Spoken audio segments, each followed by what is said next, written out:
संतान सप्तमी का व्रत भाद्रपद के शुक्ल पक्ष की सप्तमी के दिन किया जाता है। स्त्री पुरुष दोनों ही समान रूप से इसे कर सकते हैं। भविष्योत्तर पुराण में श्री कृष्ण युधिष्ठिर के संवाद के रूप में यह मुक्ता भारण संतान सप्तमी व्रत कथा आती है। इस व्रत के अनुष्ठान से निसंतान दंपति संतान पाते हैं तथा जिनकी संतान अल्प आयु होती है एवं जीवित नहीं रहती, उनको यह व्रत संकल्प के साथ करना चाहिए, क्योंकि संसार में गृहस्थ पुरुष को समस्त सुखों के रहते हुए यदि संतान सुख नहीं है तो उसके लिए यह जीवन दुख रूप ही है। संतान सुख होना न होना पूर्व जन्मों के कर्मों का फल है। तपस्या और दान से उत्पन्न होने वाले पुण्यों का प्रताप ही संतान की प्राप्ति कराता है। अनेक परम तपस्वी महर्षियों ने अपने अनुष्ठानों के द्वारा ऐसे सफल उपाय किए हैं। ये सब उपाय हमें अपने शास्त्रीय ग्रंथों में मिलते हैं। संतान सप्तमी का यह व्रत भी धार्मिक आस्तिक श्रद्धालु जनों के लिए एक सरल उपाय बताया गया है। संतान सप्तमी का व्रत भगवान शंकर पार्वती को समर्पित है, इसलिए यह पुनीत व्रत भादो के महीने के शुक्ल पक्ष की सप्तमी के दिन किया जाता है। इस दिन ब्रह्म मुहूर्त में उठकर किसी नदी अथवा कुएं के पवित्र जल से स्नान करके निर्मल वस्त्र पहनना चाहिए।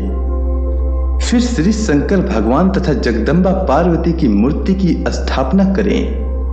इन प्रतिमाओं के सन्मुख सोने चांदी के तारों अथवा रेशम का एक गंडा बनावे। उस गंडे में 7 गांठें लगानी चाहिए।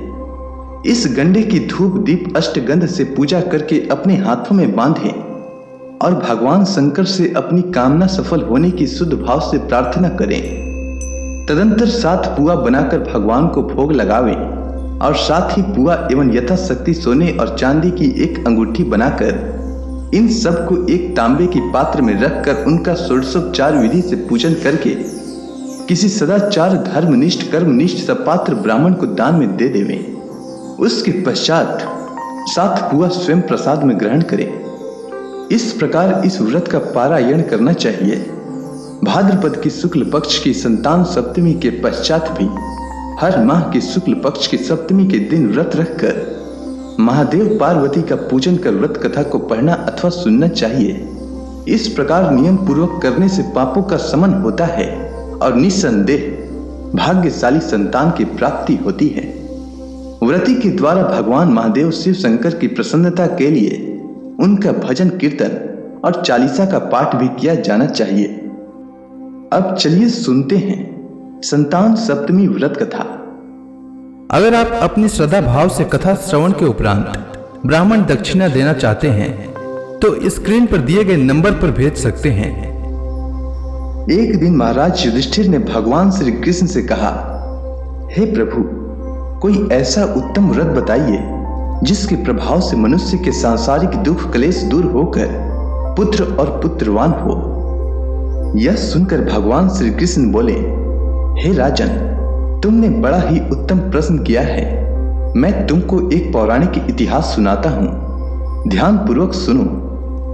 एक समय श्री लोमेश ऋषि ब्रजराज की मथुरापुरी में वासुदेव देवकी के घर गए। ऋषि राज को आया देख करके दोनों अत्यंत प्रसन्न हुए तथा उनको उत्तम आसन पर बैठाकर उनकी अनेक प्रकार से वंदना तथा सत्कार किया। फिर मुनि के चरणों तक से अपने घर तथा शरीर को पवित्र किया। मुनि प्रसन्न होकर उनको कथा सुनाने लगे।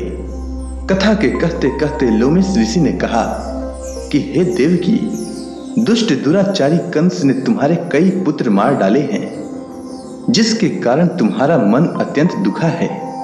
इसी प्रकार राजा नहुस की पत्नी चंद्रमुखी भी दुखी रहा करती थी, किंतु उसने संतान सप्तमी का व्रत विधि विधान सहित किया, जिसके प्रताप से उसको संतान का सुख प्राप्त हुआ। यह सुनकर देवकी ने हाथ जोड़कर मुनि से कहा कि हे ऋषिराज, कृपा करके रानी चंद्रमुखी का संपूर्ण वृत्तांत तथा यह व्रत का विधान विस्तार सहित मुझे बताइए, जिससे मैं भी इस दुख से छुटकारा पाऊं। तब लोमेश ऋषि ने कहा, हे देवकी, अयोध्या के राजा नहुस थे। उनकी पत्नी चंद्रमुखी अत्यंत सुंदरी थी। उसी नगर में विष्णुगुप्त नाम का एक ब्राह्मण रहता था। उसकी स्त्री का नाम भद्रमुखी था। वह भी अत्यंत रूपवान सुंदरी थी। रानी और ब्राह्मणी में अत्यंत प्रेम था। एक दिन दोनों सरयू नदी में स्नान करने के निमित्त गईं। वहां उन्होंने देखा कि अन्य बहुत सी स्त्रियां सरयू नदी में स्नान करके निर्मल वस्त्र पहनकर एक मंडप में श्री शंकर एवं पार्वती की मूर्ति स्थापित करके उनकी पूजा कर रही थीं। रानी और ब्राह्मणी ने यह देखकर उन स्त्रियों से पूछा कि बहना, यह तुम किस देवता का और किस कारण से यह पूजन व्रत आदि कर रही हो? तब यह सुनकर उन स्त्रियों ने कहा कि हम संतान सप्तमी का व्रत कर रही हैं और हमने शिव पार्वती का पूजन चंदन अक्षत आदि से षोडशोपचार विधि से किया है। यह सब इसी पुनीत व्रत का विधान है। यह सुनकर रानी और ब्राह्मणी ने भी इस व्रत के करने का मन ही मन संकल्प लिया और घर वापस लौट आई। ब्राह्मणी भद्रमुखी तो इस व्रत को नियम पूर्वक करती रही, किंतु रानी राजमद के कारण इस व्रत को कभी करती और कभी भूल जाती। कुछ समय बाद यह दोनों मर गईं। दूसरे जन्म में रानी ने बंदरिया और ब्राह्मणी ने मुर्गी की योनि पाई। इधर ब्राह्मणी मुर्गी की योनि में कुछ भी नहीं भूली और भगवान शंकर तथा पार्वती जी का ध्यान करती रही। उधर रानी बंदरिया की योनि में सब कुछ भूल गई। थोड़े समय के बाद इन दोनों ने यह देह त्याग दी। अब इनका तीसरा जन्म मनुष्य योनि में हुआ। उस ब्राह्मणी ने तो ब्राह्मण के यहाँ कन्या रूप में जन्म लिया तथा रानी ने एक राजा के यहाँ राजकन्या के रूप में जन्म लिया। उस ब्राह्मण कन्या का नाम भूषण देवी रखा गया तथा विवाह योग्य होने पर उसका विवाह गोकुल निवासी अग्नि झील नामक ब्राह्मण से कर दिया। भूषण देवी इतनी सुंदर थी कि वह आभूषण रहित होते हुए भी अत्यंत सुंदर लगती थी कि कामदेव की पत्नी रति भी उसके सन्मुख लजाती थी। भूषण देवी के अत्यंत सुंदर सर्वगुण संपन्न चंद्रमा के समान धर्मवीर कर्मनिष्ठ सुशील स्वभाव वाले 8 पुत्र उत्पन्न हुए। यह शिव के व्रत का पुनीत फल था। दूसरी ओर शिव विमुख रानी के गर्भ से कोई भी पुत्र नहीं हुआ और निसंतान दुखी रहने लगी। रानी और ब्राह्मणी में जो प्रीति पहले जन्म में थी वह अब भी बनी रही। रानी जब वृद्धावस्था को प्राप्त होने लगी तब उसके एक गूंगा व बहरा तथा बुद्धिहीन अल्प आयु वाला एक पुत्र हुआ और वह 9 वर्ष की आयु में इस क्षण भंगुर संसार को छोड़कर चला गया। अब तो रानी पुत्र शोक में अत्यंत दुखी हो व्याकुल रहने लगी। दैव योग से भूषण देवी ब्राह्मणी रानी के यहाँ अपने सब पुत्रों को लेकर पहुंची। रानी का हाल सुनकर उसे भी बहुत दुख हुआ, किंतु इसमें किसी का क्या वश। कर्म और प्रारब्ध के लिखे को स्वयं ब्रह्मा भी नहीं मेट सकते हैं। रानी कर्मच्युत भी थी, इसी कारण उसे यह दुख देखना पड़ा। इधर रानी उस ब्राह्मणी के इस वैभव और 8 पुत्रों को देखकर उससे मन ही मन ईर्ष्या करने लगी तथा उसके मन में पाप उत्पन्न हुआ। उस ब्राह्मणी ने रानी का संताप दूर करने के निमित्त अपने 8 पुत्र रानी के पास छोड़ दिए।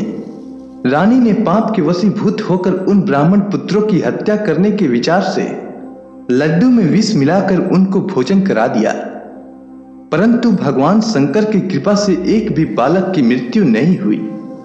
यह देखकर तो रानी अत्यंत ही आश्चर्यचकित हो गई और इस रहस्य का पता लगाने की मन में ठान ली। भगवान की पूजा सेवा से निवृत्त होकर जब भूषण देवी आई तो रानी ने उससे कहा कि मैंने तेरे पुत्रों को मारने के लिए इनको जहर मिलाकर लड्डू खिला दिए, किंतु इनमें से एक भी नहीं मरा। तूने ऐसा कौन सा दान पुण्य व्रत किया है जिसके कारण तेरे पुत्र भी नहीं मरे और तू नित्य नए सुख भोग रही है? तू बड़ी सौभाग्यवती है। इस सब का भेद तू मुझे निष्कपट होकर समझा। मैं तेरी बड़ी ऋणी रहूंगी। रानी के ऐसे दीन वचन सुनकर भूषण ब्राह्मणी कहने लगी, हे रानी सुनो, तुमको 3 जन्म का हाल कहती हूं, सो ध्यान पूर्वक सुनना। पिछले जन्म में तुम राजा नहुस की पत्नी थी और तुम्हारा नाम चंद्रमुखी थी। मेरा नाम भद्रमुखी था और मैं ब्राह्मणी थी। तुम अयोध्या में रहते थे। मेरी तुम्हारी बड़ी प्रीति थी। एक दिन हम तुम दोनों सरयू नदी में स्नान करने गए और दूसरी स्त्रियों को संतान सप्तमी का उपवास शिव जी का पूजन करते देखकर हमने और तुमने भी उस व्रत को करने की प्रतिज्ञा की। तुम तो राजमद के कारण सब भूल गई और झूठ बोलने का तुमको दोष लगा, जिसे तुम आज भी भोग रही हो। मैंने इस व्रत का आचार विचार सहित नियम पूर्वक सदैव किया और आज भी करती हूँ। दूसरे जन्म में तुम्हें बंदरिया की योनि मिली तथा मुझे मुर्गी की योनि मिली।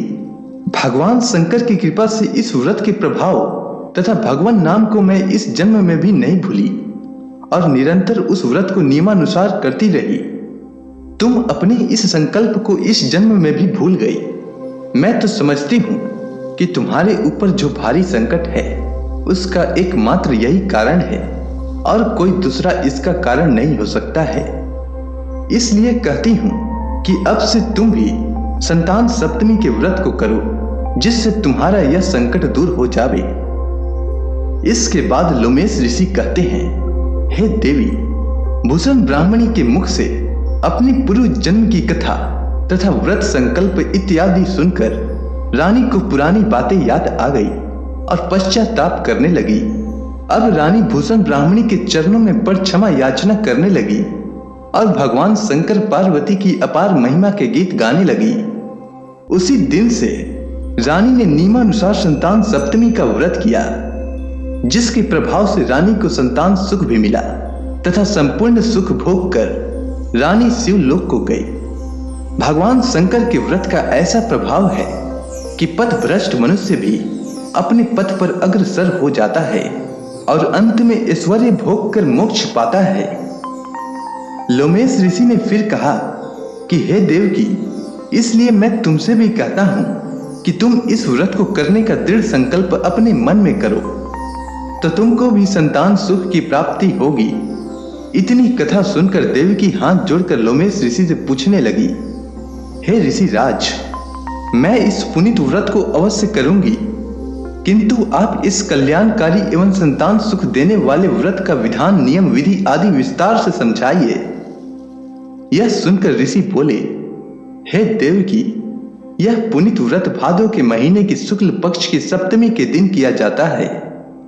उस दिन ब्रह्म मुहूर्त में उठकर किसी नदी अथवा कुएं के पवित्र जल में स्नान करके निर्मल वस्त्र पहनना चाहिए। फिर श्री शंकर भगवान तथा जगदम्बा पार्वती की मूर्ति स्थापना करें।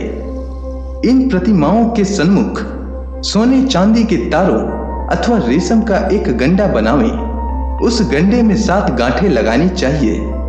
इस गंडे की धूप दीप अष्टगंध से पूजा करके अपने हाथों में बांधें और भगवान शंकर से अपनी कामना सफल होने की शुद्ध भाव से प्रार्थना करें। तदंतर 7 पुआ बनाकर भगवान को भोग लगावें और साथ ही पुआ एवं यथाशक्ति सोने और चांदी की एक अंगूठी बनाकर इन सबको एक तांबे के पात्र में रखकर और उनका षोडशोपचार विधि से पूजन करके किसी सदाचार धर्मनिष्ठ कर्मनिष्ठ सपात्र ब्राह्मण को दान में दे देवें। उसके पश्चात 7 पुआ स्वयं प्रसाद में ग्रहण करें। इस प्रकार इस व्रत का पारायण करना चाहिए। प्रति मास की शुक्ल पक्ष की सप्तमी के दिन हे देवकी, इस व्रत को इस प्रकार नियम पूर्वक करने से समस्त पाप नष्ट हो जाते हैं और भाग्यशाली संतान उत्पन्न होती है तथा अंत में शिवलोक की प्राप्ति होती है। हे देवकी, मैंने तुमको संतान सप्तमी का व्रत संपूर्ण विधान विस्तार सहित वर्णन कर दिया है। उनको अब तुम नियम पूर्वक करो, जिससे तुमको उत्तम संतान प्राप्त होगी। इतनी कथा कहकर भगवान श्री कृष्ण ने धर्मावतार युधिष्ठिर से कहा कि लोमेश ऋषि इस प्रकार हमारी माता को शिक्षा देकर चले गए। ऋषि के कथनानुसार हमारी माता देवकी ने इस व्रत को नियमानुसार किया, जिसके प्रभाव से हम उत्पन्न हुए। यह व्रत विशेष रूप से स्त्रियों को तो कल्याणकारी है ही, परंतु पुरुष को भी समान रूप से कल्याणदायक है।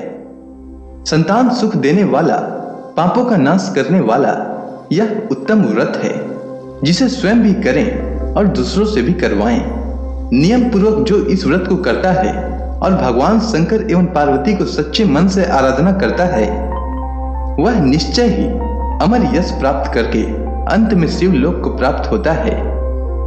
अगर आपको यह कथा अच्छी लगी हो तो कमेंट सेक्शन में ओम नमः शिवाय लिखना न भूलें। धन्यवाद।